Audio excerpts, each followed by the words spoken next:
Hello, everybody. Thank you so much for tuning in today. This is the Bodega Cat Book Club's financial edition. And today we're continuing our reading of The Creature from Jekyll Island by G. Edward Griffin. And this will be chapter 7. Today we're going to read chapter 7, and it will be part 2.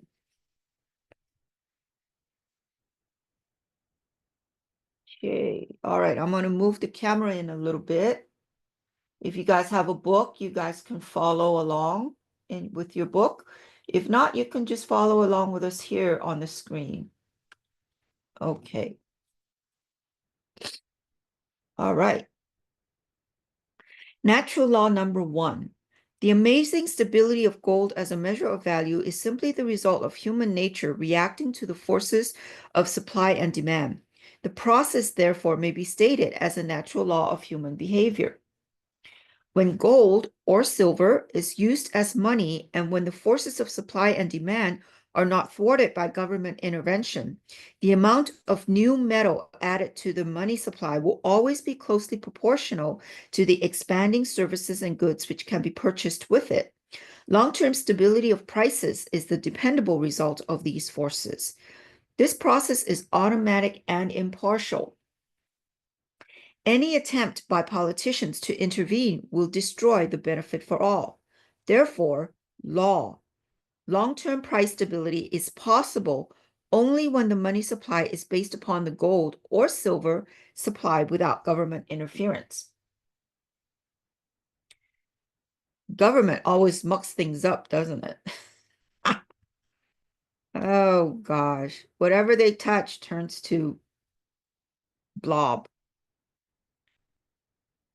As the concept of money was slowly developing in the mind of ancient man, it became obvious that one of the advantages of using gold or silver as the medium of exchange was that because of their rarity as compared to copper or iron, great value could be represented by small size.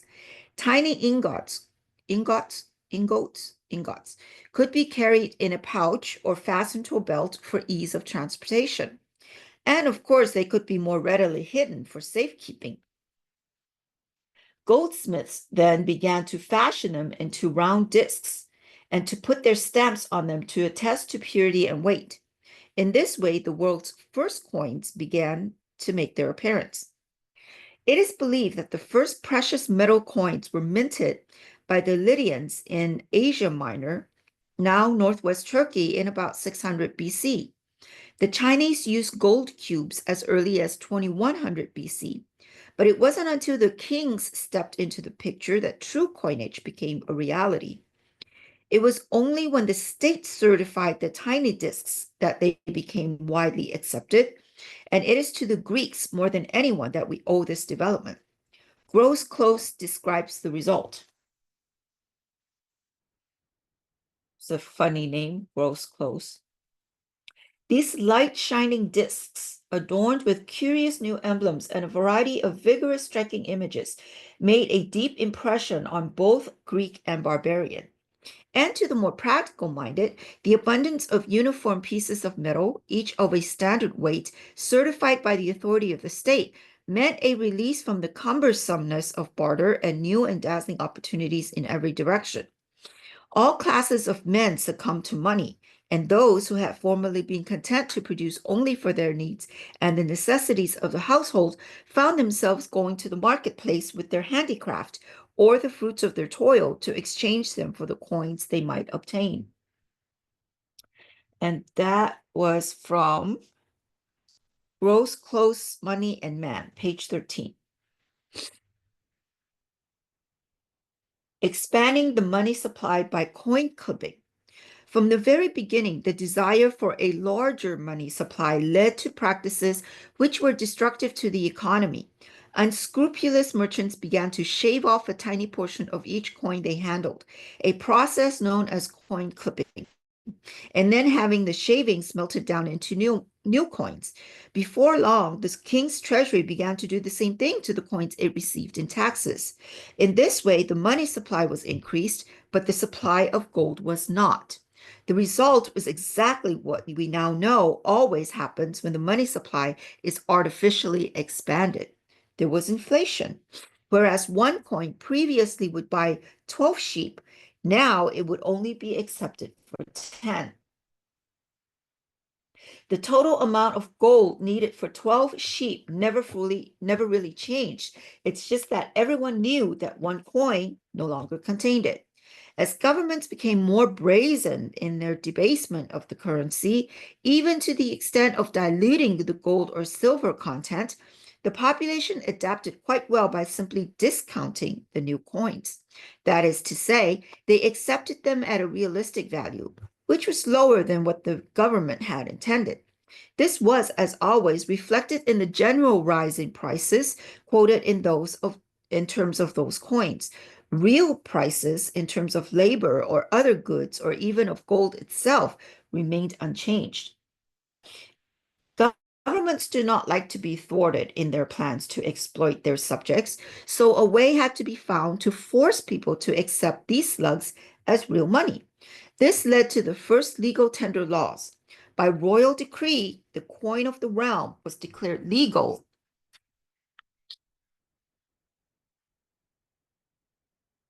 for the settlement of all debts. Anyone who refused it at face value was subject to fine, imprisonment, or in some cases, even death. The result was that the good coins disappeared from circulation and went into private hoards. After all, if the government forces you to accept junk if the government forces you to accept junk at the same rate of exchange as gold, wouldn't you keep the gold and spend the junk? That is what happened in America in the 60s when the mint began to issue cheap metal tokens to replace the silver dimes, quarters, and half dollars. Within a few months, the silver coins were in dresser drawers and safe deposit boxes. The same thing has happened repeatedly throughout antiquity. In economics, that is called Gresham's law. Bad money drives out good. The final move in this game of legal plunder was for the government to fix prices so that even if everyone is using only junk as money, they can no longer compensate for the continuity expanding supply of it. Now the people were caught. They had no escape except to become criminals, which most of them incidentally chose to do. The history of artificially expanding money is the history of great dissatisfaction with government, much lawlessness, and a massive underground economy. Gold is the enemy of the welfare state. In more modern times, rulers of nations have become more sophisticated in the methods by which they debase the currency. Instead of clipping coins, it is done through the banking system. The consequences of that process were summarized in 1966 by Alan Greenspan, who a few years later would become chairman of the board of governors of the Federal Reserve. Greenspan wrote, "The abandonment of the gold standard made it possible for the welfare statists to use the banking system as a means to an unlimited expansion of credit. The law of supply and demand is not to be conned. As the supply of money, of claims, increases relative to the supply of tangible assets in the economy, prices must eventually rise. Thus, the earnings saved by the productive members of the society lose value in terms of goods. When the economy's books are finally balanced, one finds that this loss in value represents the goods purchased by the government for welfare or other purposes. In the absence of the gold standard, there is no way to protect savings from confiscation through inflation. There is no safe store of value. If there were, the government would have to make its holding illegal, as was done in the case of gold. The financial policy of the welfare state requires that there be no way for the owners of wealth to protect themselves. This is the shabby secret of the welfare statists' tirades against gold. Deficit spending is simply a scheme for the hidden confiscation of wealth. Gold stands in the way of this insidious process. It stands as a protector of property rights. And that quote was from Alan Greenspan, Gold and Economic Freedom. In Capitalism, the Unknown Ideal, editor Ayn Rand. Ooh, Ayn Rand. Interesting. New York Signet Books, 1967, page 101. Ayn Rand wrote a book, or several books, but one of them is called Atlas Shrugged. If you guys have a chance to read it, very, very interesting. It's a fiction book. So, anyways. Unfortunately, once Greenspan was appointed as chairman of the Federal Reserve System, he became silent on the issue of gold. Once he was seated at the control panel, which holds the levers of power, he served the status well as they continued to confiscate the people's wealth through the hidden tax of inflation. When the wisest of men can be corrupted by power, even the wisest of men can be corrupted by power and wealth. We should just do away with money. That seems to create a lot of bad juju, bad karma. Anyways, just a thought. Real commodity money in history. Returning to the topic of debasing the currency in ancient times, it must be stated that such practices were by no means universal. There are many examples throughout history of regions and kingdoms which used great restraint in money creation. Ancient Greece, where coinage was first developed, is one of them. The drachma became the de facto monetary unit of the civilized world because of the dependability of its gold content. Within its borders, cities flourished and trade abounded. Even after the fall of Athens in the Peloponnesian War, her coinage remained for centuries as the standard by which all others were measured. Even the Greeks under Solon had one brief experience with a debased currency, but it was short-lived and never repeated. See Gross Close Money in Man, page 14, 20 to 54. Perhaps the greatest example of a nation with sound money, however, was the Byzantine Empire.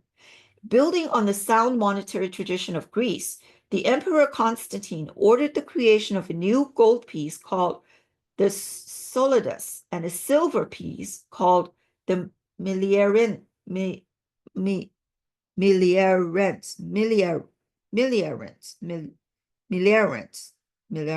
Sorry, butchered that word. Pretty good. Butchered it pretty well. The gold weight of the solidus soon became fixed at 65 grains and was minted at that standard for the next 800 years. Its quality was so dependable that it was freely accepted under the name Byzant. Ah, interesting, eh? Byzant. Our current Secretary of Treasury is called Bessant, Bessant. Oh, that is very interesting. From China to Brittany, from the Baltic Sea to Ethiopia, Byzantine laws regarding money were strict before being admitted to the profession of banking. I wonder if that's a calm. Having you know how Trump likes to use comps a lot and double speak or triple speak because he's playing 5D chess. Anyways, I'm going down a little squirrel here because the name Vasant was very interesting. It just kind of piqued my interest. I was going to say, I wonder if that's a calm in terms of things to come. Choosing Bessant, Bessant, as the Treasury of Secretary of Treasury. Plus this little piece of history here. Anyway, sorry, little squirrel. Byzantine laws regarding money were strict. Before being admitted to the profession of banking, the candidate had to have sponsors who would attest to his character, that he would not file or chip either the solidi or the milliarentia, and that he would not issue false coins. Violation of these rules called for cutting off a hand.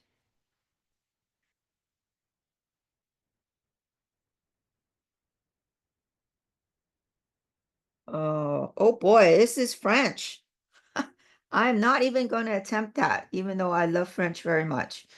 Le livre du préfet au l'empereur Léon Lesage sur les corporations de Constantinople. French translation. Okay, I butchered that pretty good. French translation from the Geneva text by Jules Nicole, page 38. Cited by Gross, Clothes, Money, and Man, page 52. And I agree it should be this way, that we should reward people who do good and punish people who do bad. But in this upside down world that we live in now, it's the opposite. We reward people who do bad and let them get away with murder, literally murder, and then punish people who do good, which is pretty messed up. Pretty messed up. It is an amazing fact of history that the Byzantine Empire flourished as the center of world commerce for 800 years without falling into bankruptcy, nor for that matter, even into debt. Not once during this period did it devalue its money. Maybe that's what Trump meant when he said it's a golden world that we're getting into, that he's modeling after the Greek. Just thinking out loud here, I don't know, connecting the dots to modern to current geopolitical events.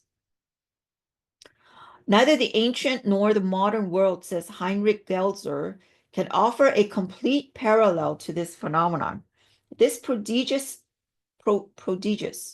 stability secured the Byzant as universal currency. On account of its full weight, it passed with all the neighboring nations as a valid medium exchange. By her money, Byzantium controlled both the civilized and the barbarian worlds. And that quote was from oh my goodness, all these big words. Byzantininch, Byzantininch Kotorges Chite. What the heck is that? Is that even, I don't think that's Greek. Is that Greek? I don't even know what language that is.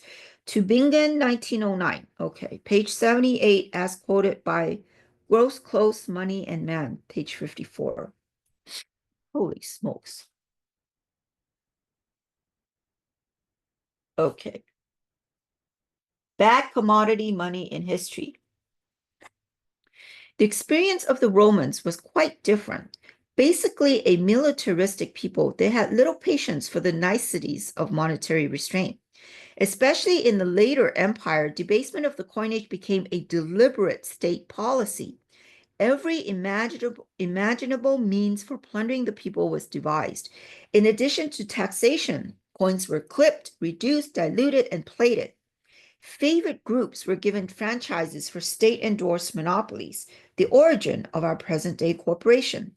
And amidst constantly rising prices in terms of constantly expanding money, speculation and dishonesty became rampant.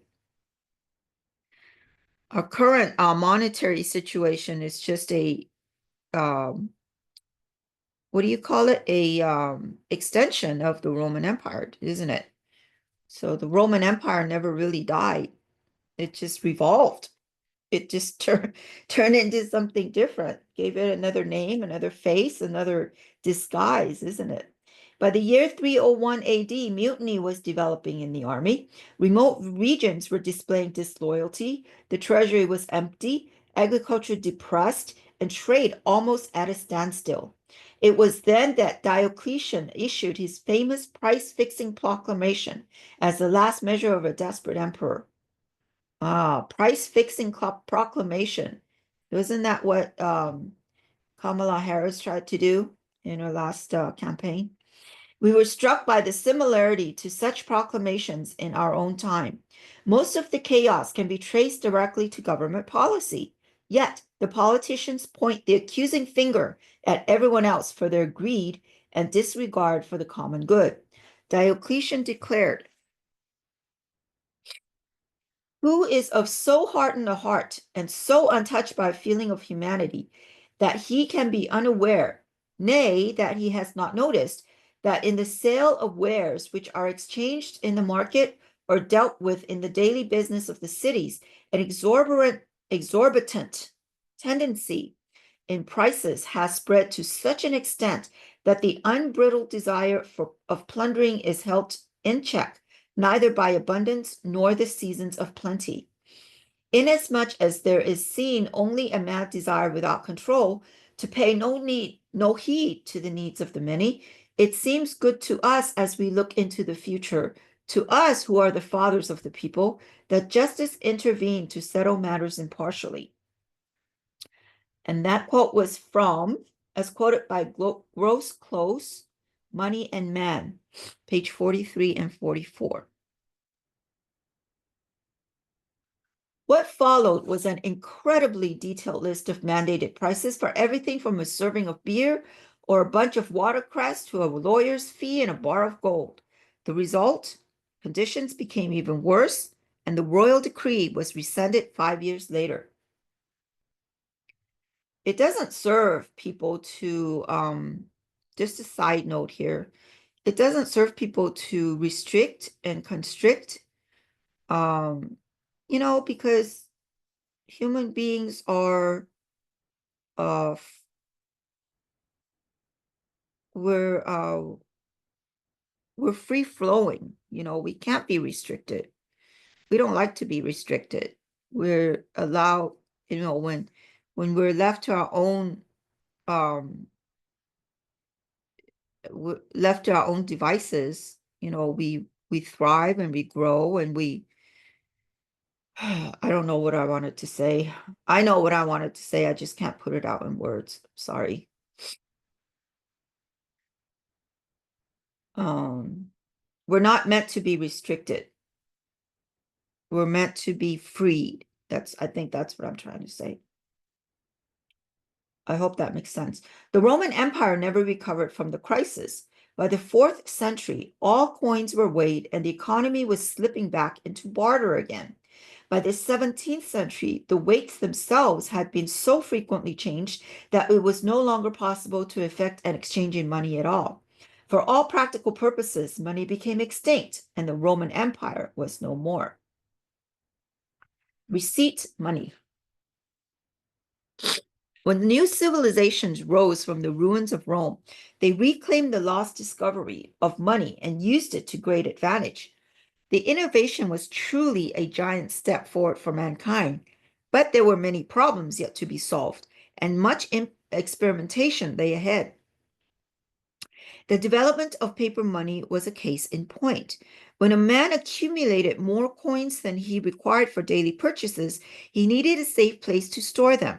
The goldsmiths, who handled large amounts of precious metals in their trade, had already built sturdy vaults to protect their own inventory, so it was natural for them to offer vault space to their customers for a fee.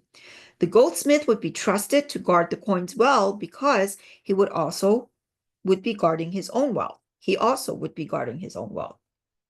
When the coins were placed into the vault, the warehouseman would give the owner a written receipt which entitled him to withdraw at any time. At first, the only way the coins would be taken from the vault was for the owner to personally present the receipt. Eventually, it became customary for the owner to merely endorse his receipt to a third party who, upon presentation, could make the withdrawal.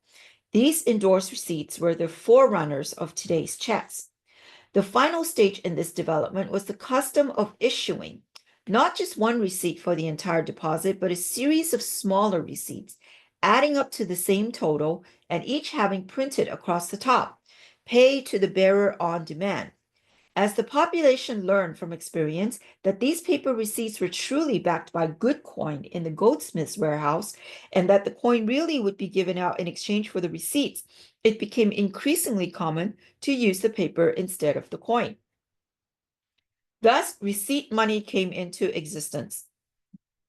The paper itself was useless, but what it represented was quite valuable. As long as the coin was held in safekeeping as promised, there was no difference in value between the receipt and the coin which backed it. And as we shall see in the next chapter, there were notable examples of the honest use of receipt money at the very beginning of the development of banking. When the receipt was scrupulously honored, the economy moved forward. When it was used as a gimmick for the artificial expansion of the money supply, the economy convulsed and stagnated. Natural law number 2.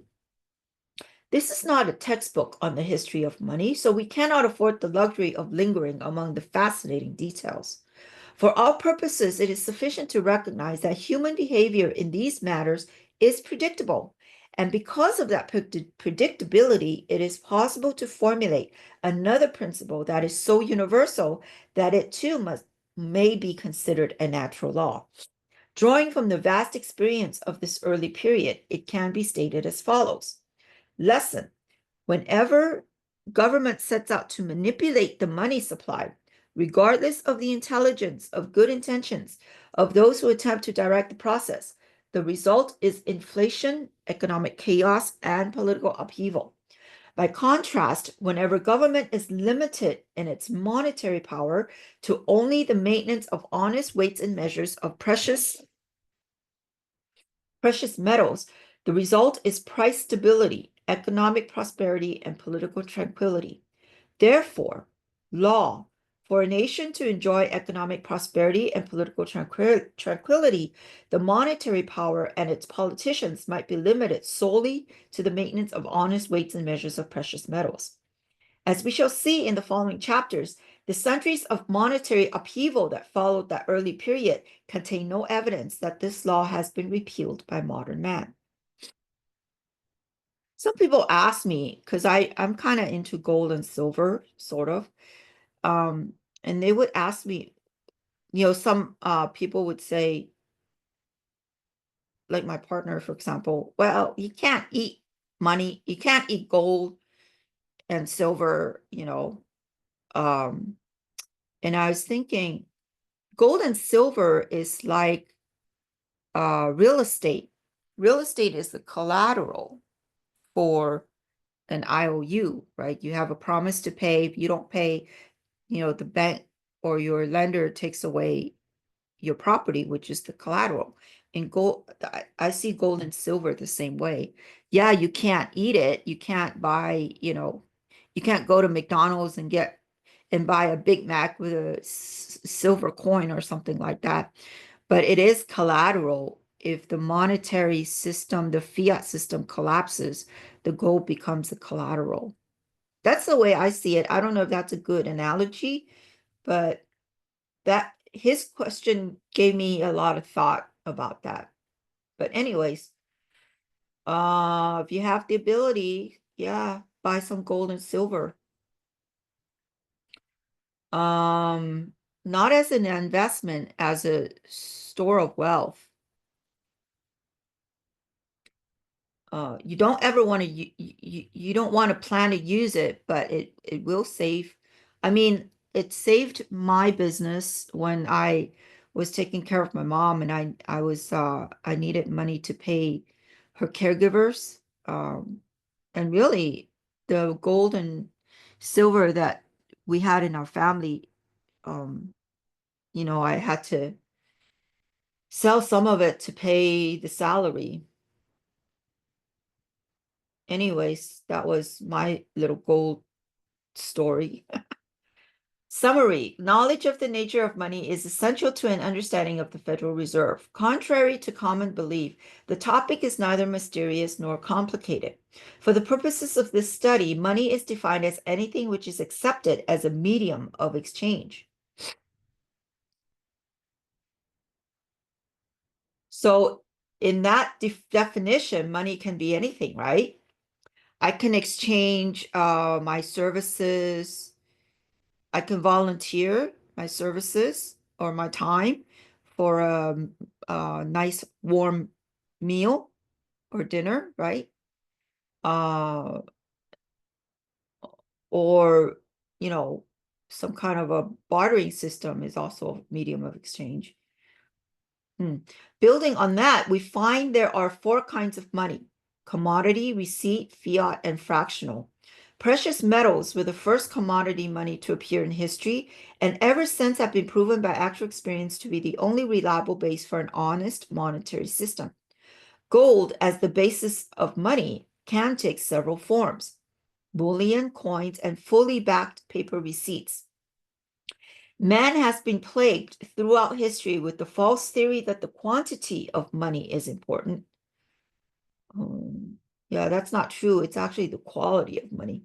Specifically, that more money is better than less. This has led to perpetual manipulation and expansion of the money supply through such practices as coin clipping, debasement of the coin content, and in later centuries, the issuance of more paper receipts than there was gold to back them. In every case, these practices have led to economic and political disaster. In those rare instances where man has refrained from manipulating the money supply and has allowed it to be determined by free market production of the gold supply, the result has been prosperity and tranquility.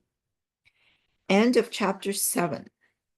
Wow, that's interesting. I like that little history that the author took us through Greece and Roman and the Byzantine Empire. That was interesting. I like history a lot.